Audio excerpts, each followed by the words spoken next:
Just as the resilience of the Nigerian workforce is critical to national growth and development, the welfare and well-being of the average worker are also important for better productivity. Little wonder organized labor is advocating that those who contribute to national productivity and wealth creation must be the first partakers of their toil and sweat. And as government continues to invest in human capacity development of workers, it also recognizes that a lot more needs to be done to improve the take-home pay and living conditions of the average Nigerian worker. Today's episode of 30 Minutes is dedicated to the welfare of workers and their quest for socio-economic justice. It's good to have you join us on today's episode of the program. I am Mitaire Ikpen, and as always, the clock is ticking.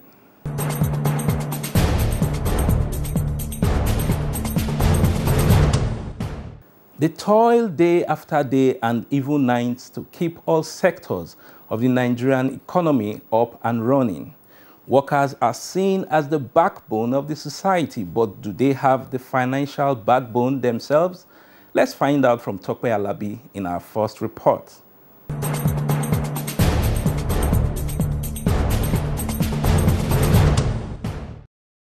The workforce of any nation serves as the backbone and engine room for wealth creation and economic development. Nigerian workers have always been in the forefront of national growth and development, toiling day and night to create wealth that has continued to sustain the nation across all sectors of the economy, whether in the private or public sector. Their devotion and capacity continue to energize society on a daily basis. It's a function of the sector you are actually working, or the sector you are involved with.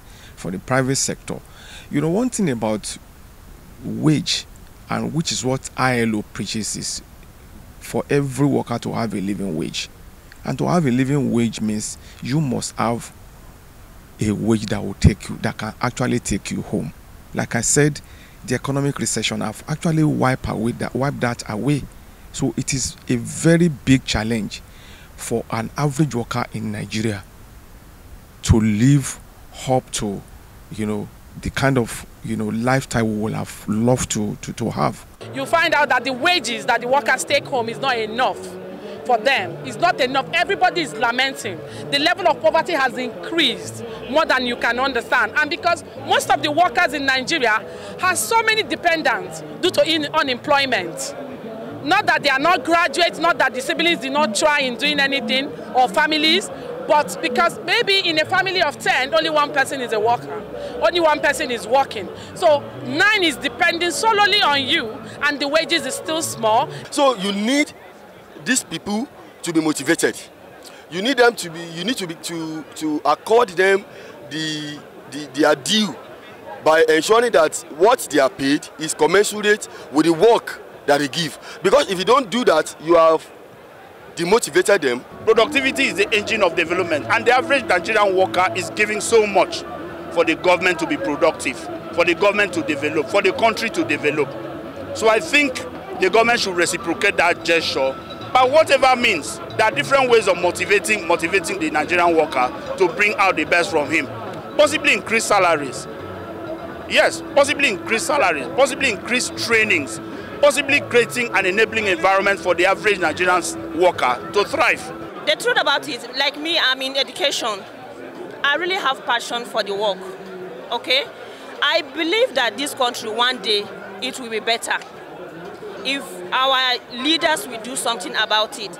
But the key, I want to see that things work well in the country. So I will never give up on my country, Nigeria. I believe that with more effort, and when I keep on what I'm doing well, things will be better. Analysts believe that a nation that is committed to growth and development will not joke with its workforce or the welfare of its workers. Everybody is aware of Japa syndrome, that's how they call it. Most importantly, brain drain. And what is responsible has been a challenge. I'm aware that in Nigeria, the nurses have suffered so much, suffering from poor recognition of their key roles in all the sectors of life. When the nurses' services are so indispensable, especially in the achievement of universal health coverage and the Sustainable Development Goal, which is the goal and objective of the Federal Ministry of Health and Nigeria health sector. And that cannot be achieved without the nurses and midwives of Nigeria. Unfortunately, the nurses have not been supported, encouraged, and motivated, that their remuneration and compensation is nothing to write home about. That is why we are asking that we need patient satisfaction, safe work environment, and then special salary structure for nurses, enhanced salary structure for nurses, and also upward review of all professional allowances. Upscaling workers' welfare and workforce development go a long way in motivating workers to give their all for better productivity. Little wonder the 2023 May Day celebration focused on workers' rights and socio-economic justice. Labour leaders emphasize that the welfare and wages of workers are crucial to their dignity and the much sought after socio-economic justice. Social justice will mean having a roof over my head. It will mean guaranteeing the good education for my children. It will mean guaranteeing 3 square meals for me and my family. It will mean guaranteeing good health. It will mean guaranteeing food on my table. When a worker do not have roof over his head, automatically you don't expect him to be productive. Social justice will mean redistribution of the wealth, so that the worker that toiled to create this wealth, has something to take care of him. If you will agree with me that the 30,000 naira minimum wage is eroded by inflation and by the high cost of living. So social justice will mean guaranteeing my right to unionize. Social justice will mean guaranteeing workers' right to decent work in the world of work. Social justice will mean guaranteeing a negotiation that is honored by government. And social justice will mean a situation where the government will have a rethink and that our wealth will be equitably distributed, that these workers that toil to create it also benefit from it.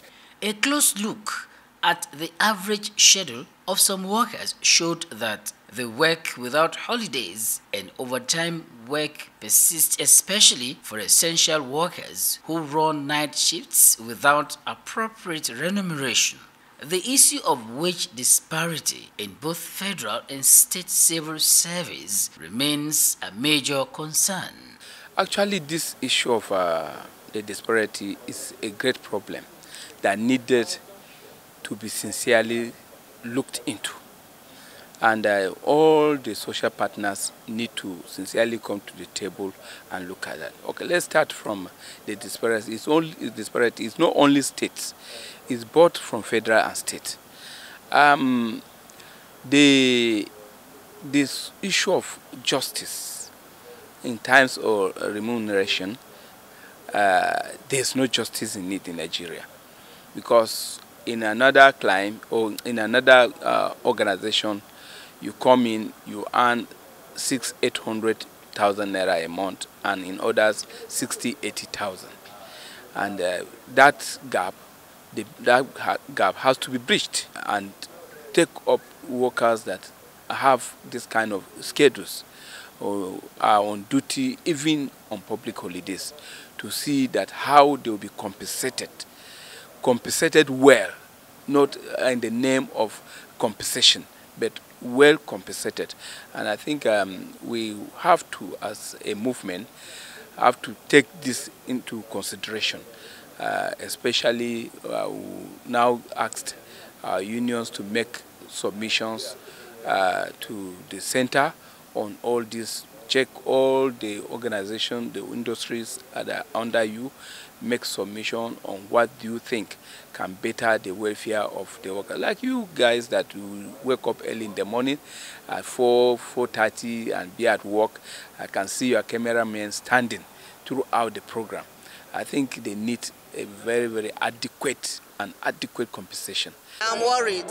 I'm worried that there's disparities because some people at the federal levels are different from those salary earners at the state levels, even at the local government levels.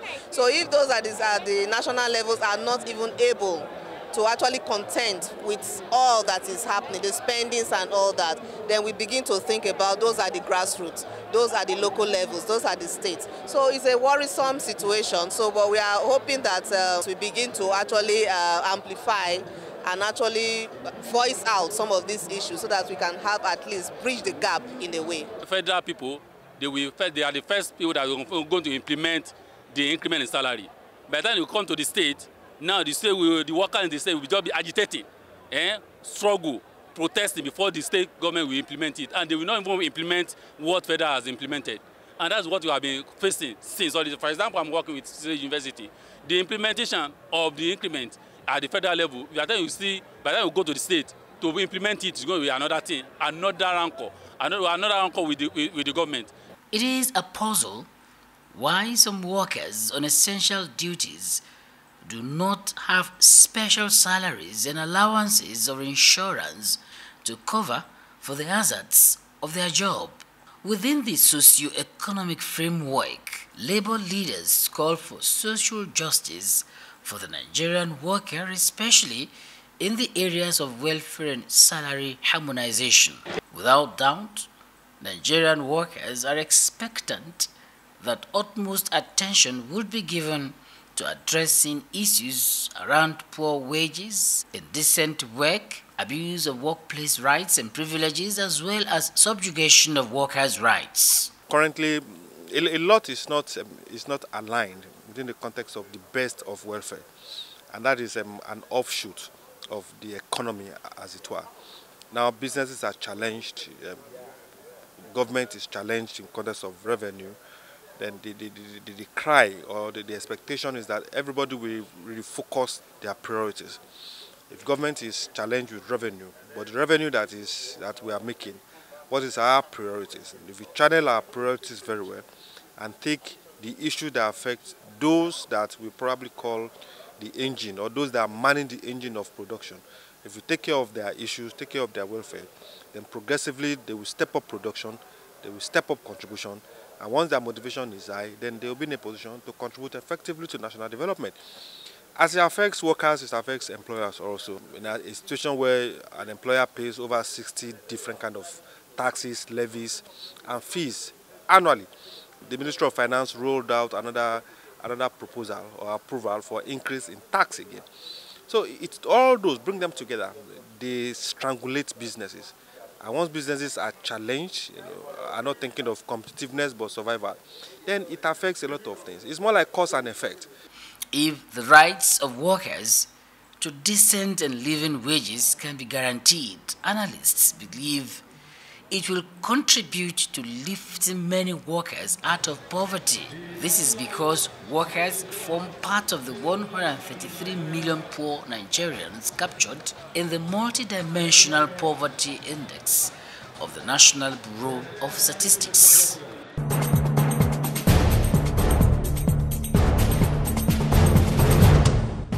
All right, Tokwe, many thanks for your report.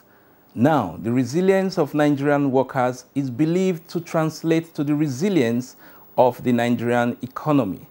But what measures are being put in place by government to motivate workers and cater for their welfare and well-being? Joseph Otsen got officials to speak to this in our next report.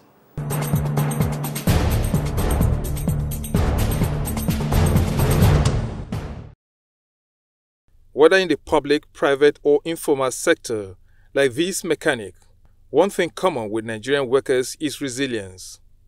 Day after day, they are sweating to sustain lives and livelihood and contributing to the gross domestic products, GDP of the country.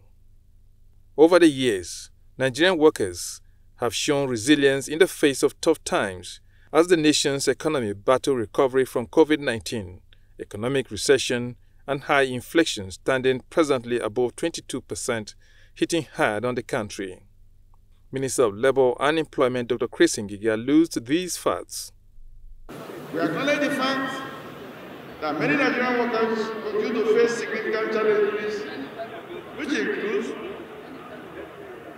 low take-home pay, lack of job security, unsatisfactory working conditions, to name a few.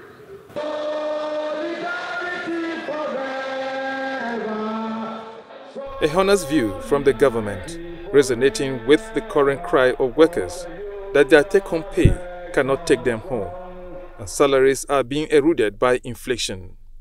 They seek an upgrade of the minimum wage to a living wage, workforce development, and conducive working environment, among other demands.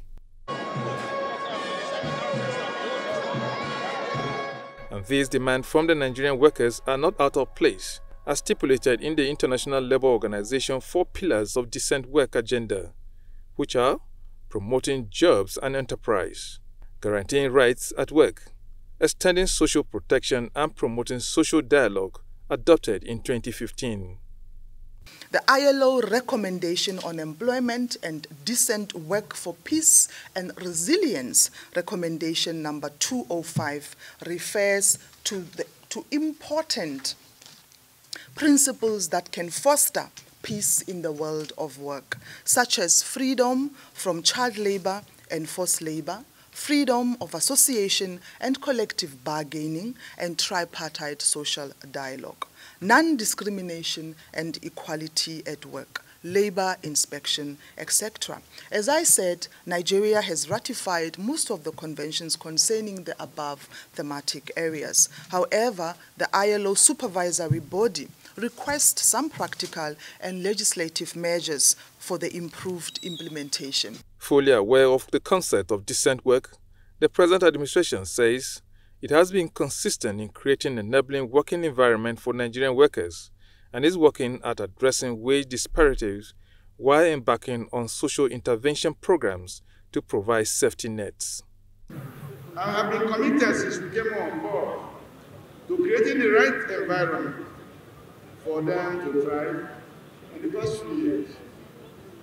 In this respect, we are taking a number of measures, which is not limited to, but include review and increase of the national minimum wage in year 2019 from 18,000 naira a month to 30,000 naira a month. We have also invested in training and retraining, education, and human capacity development for Nigerian workers.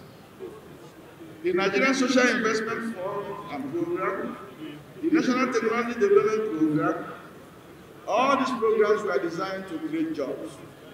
The federal government recently worked out the introduction of 40% peculiar allowance into the remuneration and emolument of all federal, civil, and public servants on the COMS wage structure to help cushion the effects of inflation and other costs of doing their work. The Nigerian Social Insurance Trust Fund, the NSITF, was established in 2010 with a mandate to come into the rescue of workers, both in the formal and the informal sector of our economy, who find themselves in accidents in the workplace or who have lost limbs, as the gentlemen and ladies we are working with today. And so, by section 26, subsection 1 of our Act, the board, that's the NSITF board, and of course the fund has the power to provide for the injured employee any medical, surgical, hospital, nursing, or other care or treatment, transport, medicine, clutches, apparatus, including artificial body members. The Employee Compensation Act, and of course the scheme, which has been empowered by the Employee Compensation Act of 2010, provides that workers should be insured with the scheme. And what it means is that all employers are mandated to pay 1% of the total emolument of their workers into the scheme. And once that is done, the scheme will cover the workers. So it doesn't matter if you're in the private, you're in the public, or even in the informal sector of the economy. Once your employer covers you by paying 1% of your total emolument, which is not deductible from the staff, meaning the workers will not cover this. It's the employer that pays. So you're not allowed to take it from the worker's salary, but you pay 1% as a social security cover for your workers. NSITF will be there. And when something like this happens, please send to us immediately. Notify NSITF, we'll be there. We have been doing it in the past 10 years, and we will continue to provide that service. You recall during the COVID, so many countries were laying off workers and reducing salaries, but the Buhari administration and President Muhammadu Buhari in person insisted that he was not going to lay one person off. And even during the time that the junior staff were at home, also because of the COVID, their salaries were going on without any reduction at all in their salaries. And I think that is the heart of President Muhammadu Buhari. In spite of the interventions so far, a lot of work still needs to be done to improve the lives of Nigerian workers. What more should workers expect from the government in the coming days and weeks? Workers' rights, coupled with socio-economic justice, make a happy workplace. We therefore agree that a fair economic structure targeted at creating opportunities for all to succeed, irrespective of sex, race, ethnicity, age, disability, creed, religion, etc., is a sacred norm for progress and development. I encourage the incoming administration to continue to respect workers' rights, imbued with socio-economic development and driven by the 4 pillars of decent work agenda to promote jobs and enterprise, guaranteeing rights at work, extending social protection, and promoting social dialogue for consensus building and maintenance of industrial relationships. We therefore, as a government, preserve work rights for the workers and following that enthrone socio-economic justice as exemplified in the following. 1, collective bargaining for a minimum wage as we did in 2019.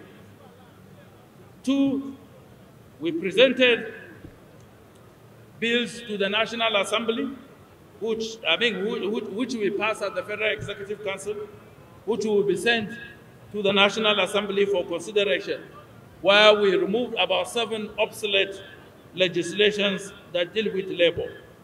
Thirdly, the Nigerian Labour Advisory Council was resuscitated as a means of giving voice to the working forces in this country.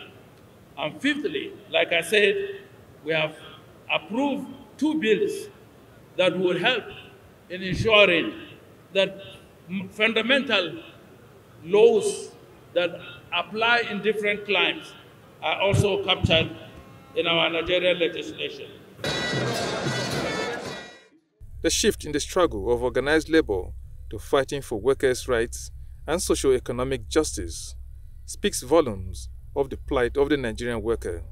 For the workers, it is time to move beyond wage increase to safety nets that will guarantee access to quality education for their children, healthcare, inclusivity, and opportunity for collective bargaining. They believe these demands, if met, will make life better and enhance productivity.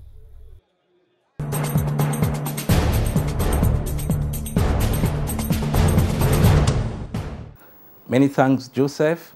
A living wage commensurate with economic realities is what Nigerian workers are now yearning for, as against the long-established minimum wage, which is eroded by inflation.